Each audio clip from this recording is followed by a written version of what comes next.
पण हे डॉक्युमेंटेशन सोनं आहे. कदाचित विचार करतो मी की अजून एक 50-60 वर्षानंतर ह्या गोष्टी बघायला लोकांना कसं वाटेल. आपण असू पण तो असेल, त्याची किमया असेल, त्याचा दरबार असाच सजेल आणि त्याची प्रजा पण अशीच असेल जशी आज आहे.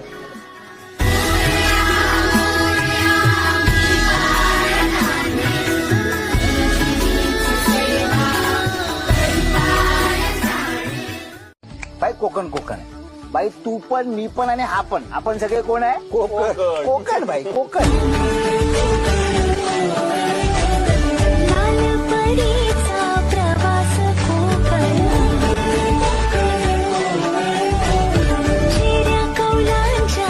आध्यात्मिक आत्मरंजनात दंग होऊन जातो. पुन्हा नदीची माती नदीला अर्पण करून, पार्वती पुत्राला नमन करून तो रिकामा पाठ आणि भरलेली मन घेऊन आम्ही घरी परततो.